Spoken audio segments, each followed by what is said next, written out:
All right, thanks for tuning in. Today we're going to be talking about the active detumbling controller, Dot Detumble, which uses Earth's magnetic field to create a torque.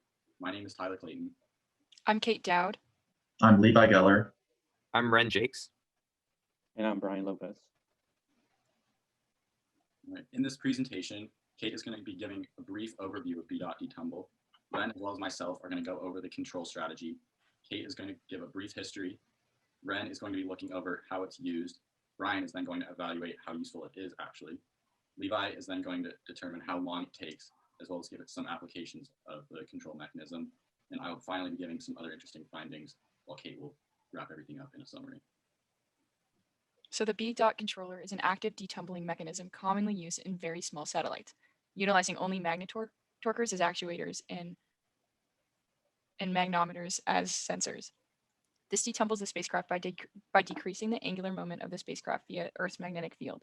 Mechanically, this means magnetorquers are implemented, usually as three perpendicular electromagnetic coils. The magnetic field around the spacecraft interacts with the Earth's magnetic field, generating a torque to reduce angular momentum. All right, so the way this works is as shown in figure 1, which shows the control strategy of the spacecraft for B-Dot Detumble in the spacecraft fixed reference frame with the Earth's magnetic field represented by the letter B and the vector notation arrow. Given the magnetorquer is aligned on the y-axis of the spacecraft fixed reference frame, when the spacecraft rotates such that the y-axis is in the same direction as the Earth's magnetic field, the temporal derivative of B as projected along the y-axis will be greater than 0. In other words, B dot will be greater than 0. Then the spacecraft will send a negative current through the magnetorquer coil so that the magnetic moment, or M, as shown in the diagram, is pointing in the negative y direction. When the spacecraft rotates such that the y-axis moves beyond B, making B dot less than 0, the current through the coil is reversed such that the sign of the generated torque is the same, resulting in a decreased angular velocity. As a side note, this method is similar to how an electric motor increases its angular velocity. Like the spacecraft example, it alternates current through a coil, generating an appropriate magnetic moment that creates a torque in the desired direction for angular acceleration. All right, in this clip, we can see 3 reference frames. The black frame, which represents the satellite body fixed frame, the blue frame, which represents Earth's rotation or the magnetic field rotation implemented using a tilted dipole model, and the purple frame, which represents an orbit frame. It is to be noted that the purple star is the satellite location in orbit. And as we've just discussed, the magnetic field is used by the satellite to damp out the angular velocities and thus detumble the spacecraft. This is known as B-Dot control since it depends on the changes in the geomagnetic field, which is denoted by B. The B-Dot detumbling method has been used in a multitude of different small satellite missions. Ørsted is Denmark's first satellite, which launched from Vandenberg in California in 1999. It aimed to take highly accurate and sensitive measurements of the geomagnetic field. The BSAT is another example of a more current project. This is a CubeSat project at the Technical University of Berlin, and its goal was to verify microreaction wheels. All right, so how is B-Dot Detumble used? To put it simply, B-Dot Detumble is used to bring the angular velocities of the spacecraft to 0 or near 0 after separation from launcher. As well as B-Dot law is also used to damp satellite motion when very high angular rates occur. This method is very efficient as it is accomplished using only electricity with no fuel expenditures and no resulting change in the velocity vector, which would alter the spacecraft's orbit. Once the angular velocities are brought to sufficiently low levels, the detumble is complete and the spacecraft begins the normal operations phase. As shown in the diagram, B-Dot tumble, very simply, is essentially the satellite reads the magnetometer data. It then updates the recent magnetic field history to a computer, and then it calculates the magnetic field temporal derivative, and then it sets the coil torque to the opposite sign of that derivative. So how useful is it? Active magnetic control through the use of magnetorquers has several advantages over other actuators. B-Dot Detumble generally uses magnetorquers that use low power consumption and low mass when compared to control moment gyros as well as reaction wheels due to no need for extra actuators, which simplifies the overall design. Due to its simplicity, it has no moving elements and are therefore suitable for restricted volumes due to custom design possibility, which we can mainly see in CubeSats. There's a slow transient response due to the low torque production capacity, and it can exert external torques on the satellite body, which is needed to reduce angular momentum. During low Earth orbit, the magnetic field strength is enough to generate the necessary control torques. And finally, probably the biggest advantage of using a magnetorquer for B-dot detumble is that magnetic field modeling is still highly uncertain due to poor accuracy, which can lead to unstable control. Even the most accurate present-day computational models are only approaching reality, therefore making magnetorquers the most useful application to detumble. So this diagram is showing how long the simulated spacecraft will take to detumble. So these lines coming down are showing the angular rate, the magnitude of that on the y-axis over the time in orbits. And it's very loud and a lot of information going on here, but that's because this is ran using a Monte Carlo simulation, which basically generated 50 random configurations of initial tumble states, as well as different gain values for the magnetorquer controller.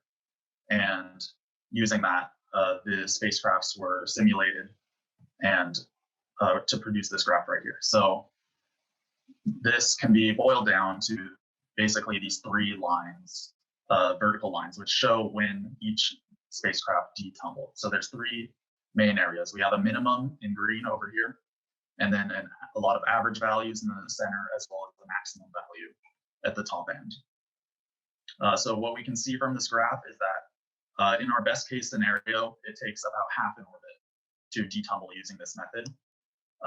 And at worst, we'll get 1.5 orbits to detumble. But usually, depending on picking the right gains, as well as getting an average initial tumble value or angular velocity, we'll have somewhere around 1 orbit to detumble. So what are some applications for this technology? This method of control does not work in interplanetary space because, as discussed before, we need a magnetic field for the magnetorquers to provide any torque to the spacecraft. And if there's no magnetic field, like if there is, like if we're in interplanetary space, then we won't be able to have any torque provided from this method. And on other planets, we can see this list right here, this table. We could use this on some other planets, depending on what sort of magnetic field they would have, though not every planet would have a strong enough magnetic field for this strategy to be viable. Some current applications for the B-dot control method are that it's just kind of widely used on almost every satellite. It's the de facto standard for detumbling of very small satellites, according to one source. And because of this, it's really widely used in CubeSats, as well as big satellites, but especially the smaller ones, because it is relatively inexpensive and it's very simple to make and fit into a small satellite. Some future applications, there's more CubeSat missions going up very frequently.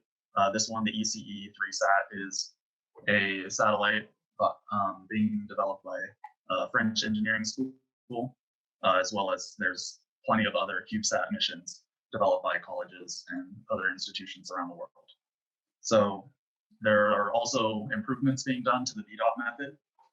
The study which produced that simulation that we went over in the last slide, that same paper actually also went over some improvements for the B-dot method, which can help make this already very widely used technology even better in future satellites.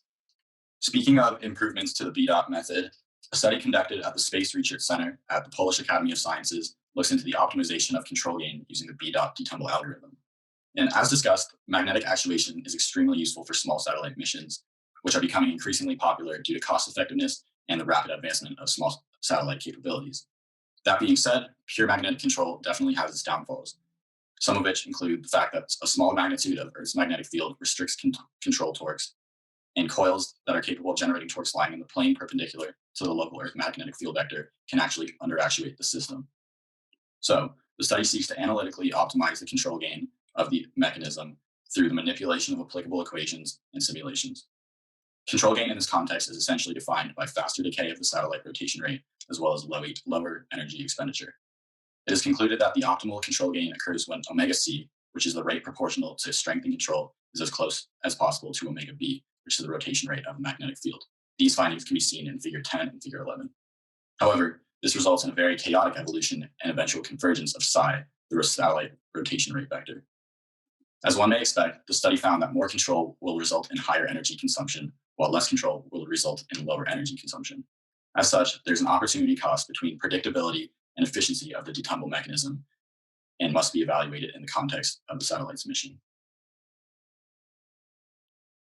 Overall, the Dot Detumbler is a rather simple active stabilization method that only requires knowing the changes in the magnetic field as the satellite spins to reduce angular momentum. It is rather conservative in terms of computational power and only requires a magnetometer to indicate position and a magnetorquer as an actuator. As it requires a strong magnetic field to create torques, this method has been extensively used for decades in low Earth orbit and is very common in CubeSat missions. The optimization of our gain can be applied to future missions to make this method more effective in context in the future. Thank you guys for tuning into our presentation. Have a great rest of your guys' day.